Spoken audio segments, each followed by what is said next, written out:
It's time for Tech Talk on Binjang 91.5 with Matthew Dickinson. Good morning, Matthew. Yeah, good morning, Tony. I'm excited about the lineup of items we've got to talk about this morning. Well, there's always plenty. Now, it's been proven over the last year that early disease detection can be crucial in controlling disease outbreak.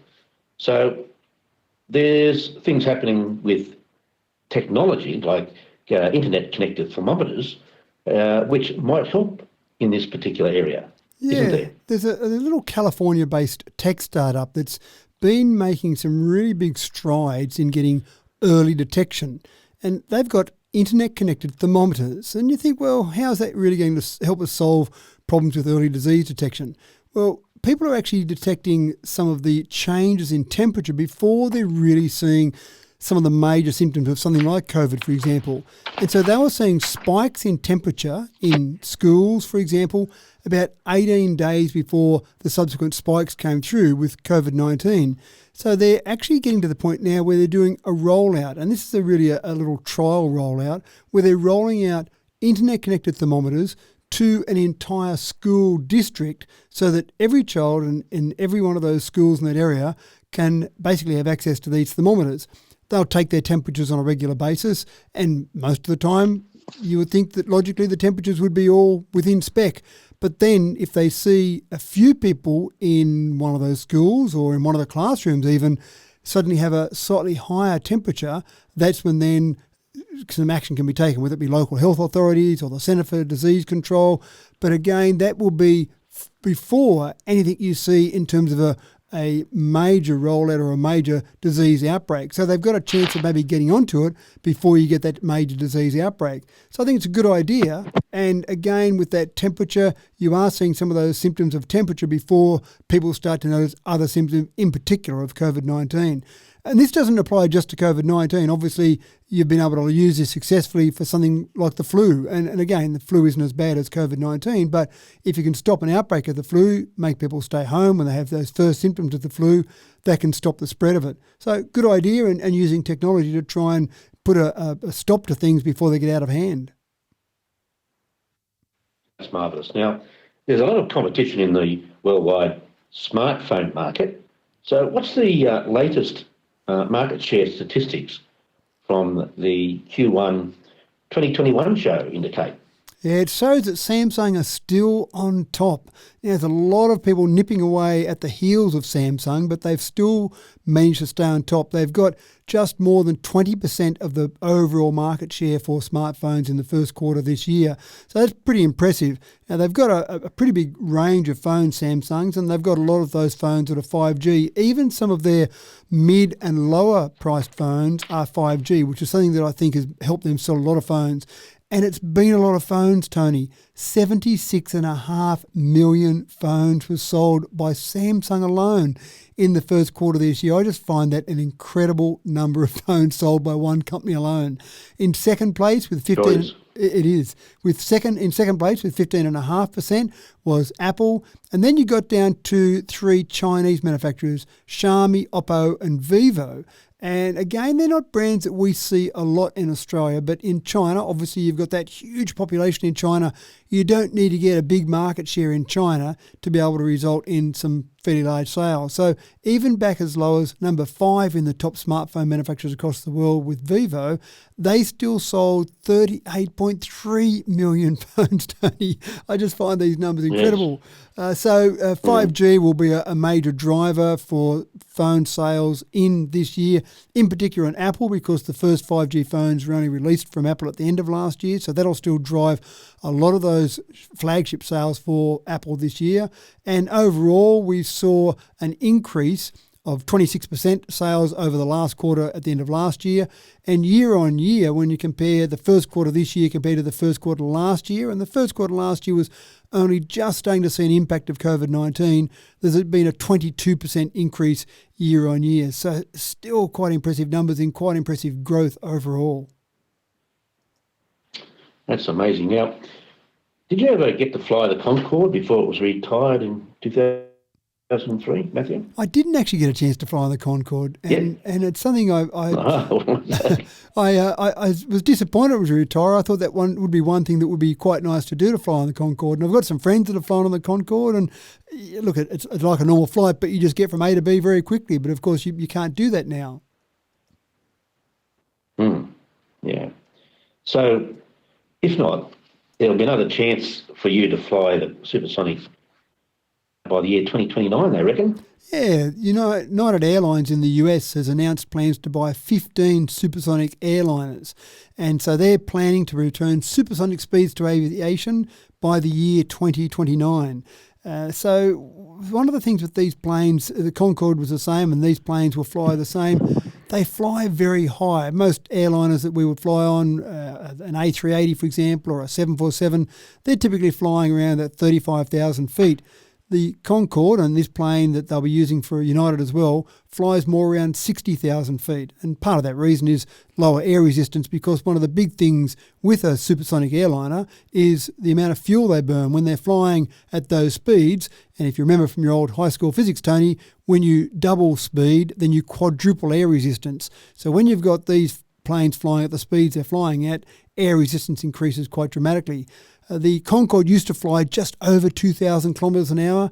This particular plane, called the Overture, is expected to reach speeds of 1,805 kilometres an hour, so just under the Concorde speed, but still not too bad in terms of speed. That's around Mach 1.7 that it'll be flying at. So they say that you'll be able to fly, for example, from London to New York in about 3.5 hours, which is almost half. It's about 6.5 hour trip at the moment, so it's almost half what it would be in the past.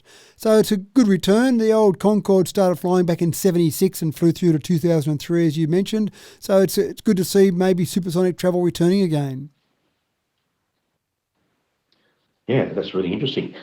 And we'll need to fly on now. So that's the end of Tech Talk with Matthew Dickerson on Binjang 91.5. Stick around this afternoon, because we have another session for you. And in the meantime, well, it's back to Angela, and she's just fantastic.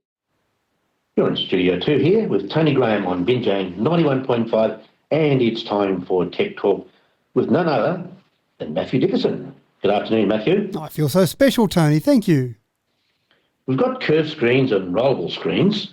So what about stretchables, or stretchable OLED screens or OLED screens?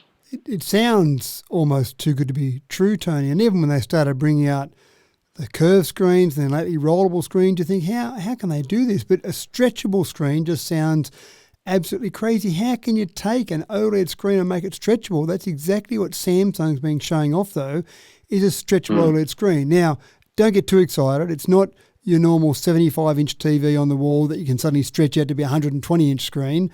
You're talking about very small screens, and typically wearables, typically things that can monitor health. So, for example, you could have a heart monitor that you literally stick straight onto your skin, whether it be over your heart or over a particular vein or artery that can be monitored very easily, and that can be stuck over like a Band-Aid on your skin, and then that can monitor what's happening exactly on the spot and display what's being monitored there.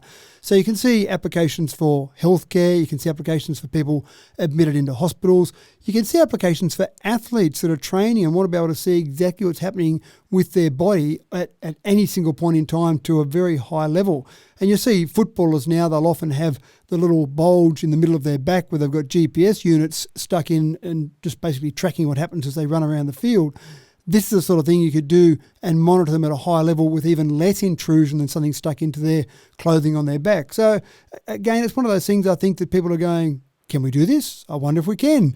And then once they be able to come up with the technology, then try and find some applications for it. But I can see some applications for it, but just seems incredible that they're building it. And the way they're doing it is by actually having the actual LEDs themselves are still solid, but all the connectivity between those various LEDs is what stretches. So what you're seeing displayed on the actual stretchable screen is still the normal LEDs, but it's all those connections that they're able to actually stretch out and still maintain that connectivity. Very clever invention from Samsung, and I'm interested to see how they'll start to use this in the real world. So when you say stretching, it stretches in two directions at once when you stretch it? You can stretch it in both the horizontal and vertical Horizontal and planes. vertical. And about Yeah. 30% is the maximum stretching that you can do with it. So again, you can't stretch it out to be twice its size, but that sort of thing where you stick it on to your skin, again, use that Band-Aid example, it can move around a little bit. Stretching by 30% is a fair bit, but most of these things would just be able to be flexible and move around, and as your skin moved around, they would be able to move with it. So the aspect ratio is maintained? No, not necessarily. No, it can stretch out more in one direction than the other. So again, it's not something you would expect to see an incredibly high resolution image on there. It would more be used to display numbers or information related to what was monitoring when you stuck it onto your skin, for example. Okay, that's interesting. Yeah.